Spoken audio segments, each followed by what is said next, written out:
As Nwankwo went down, he was arrested by Danjuma's soldiers, disarmed, his shoes taken off, and he was made to sit on the floor. Every other person that emerged from the main building was treated the same way, and no one returned to the building to brief Aguiyi and Ironsi of what transpired downstairs and what transpired around the compound. Aguiyi then decided to come down by himself. At this time, Danjuma had already advanced to the main building. As Aguiyi came down the staircase, he met Danjuma, who saluted him as a senior officer, but who immediately told him that he was under arrest. Aguiyi knew as a soldier that anything could happen to him at that point. He thus raised his hands and came down peacefully and asked Danjuma what he wanted. Danjuma responded, "We want to arrest the head of state and leave the government house with him." It is reported that Aguiyi pleaded with Danjuma not to go up with armed soldiers, that he was going to go up and call Ironsi for him, but that he, Danjuma, should please guarantee him the safety of Ironsi, who was his guest.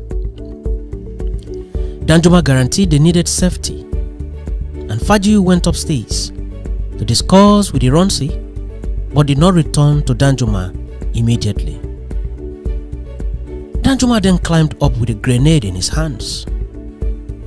He met Ironsi with Aguiyi, discussing together, and Danjuma immediately told Ironsi that he was under arrest and gave him the order to stand up immediately. Reluctantly, Ironsi, a most senior officer to Danjuma and the military head of state at the time, stood up as was commanded by this military major, T.Y. Danjuma. At this time, the soldiers that came with Danjuma were on hand to obey whatever was required of them by Danjuma. They were poised for a showdown. Ironsi was led downstairs and forced into a waiting vehicle.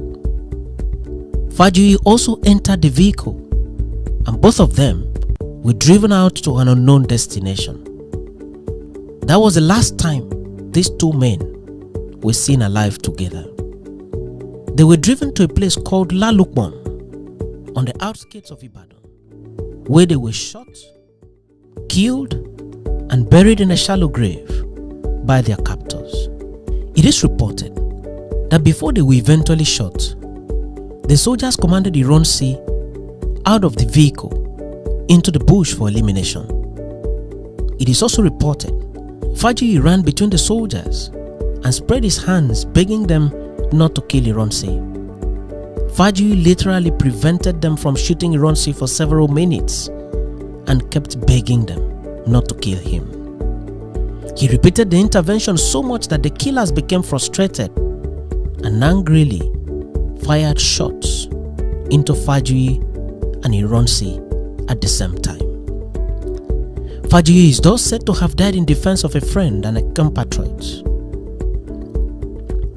This event ended forever the lives, career, and times of the two of the earliest foreign-trained and highly experienced Nigerian military officers, General Johnson Aguiyi Ironsi and Colonel Adekunle Aguiyi. At the time of the coup, T.Y. Danjuma was only 26 years old. The smooth execution of the coup and the coordination between the officers in Ibadan and Lagos showed clearly that the coup had already been planned and was only waiting for an opportunity to strike.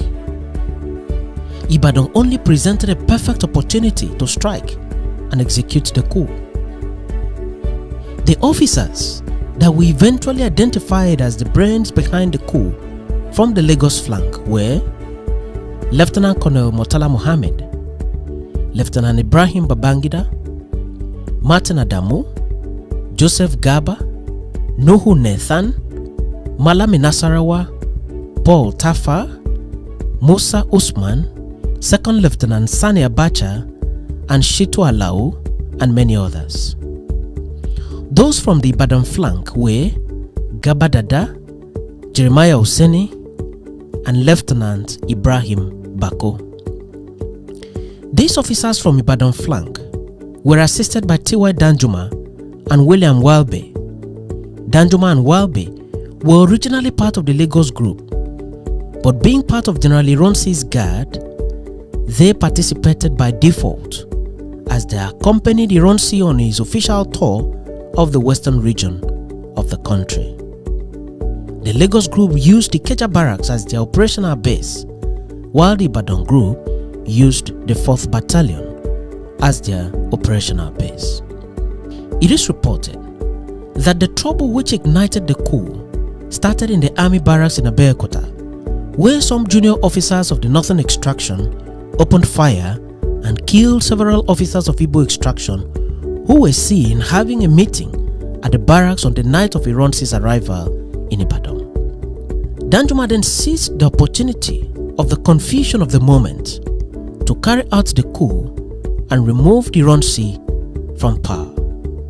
Analysts have however queried the relationship between the killing of soldiers in an army barracks in Abeokuta and the arrest and eventual killing of the head of state in Ibadan.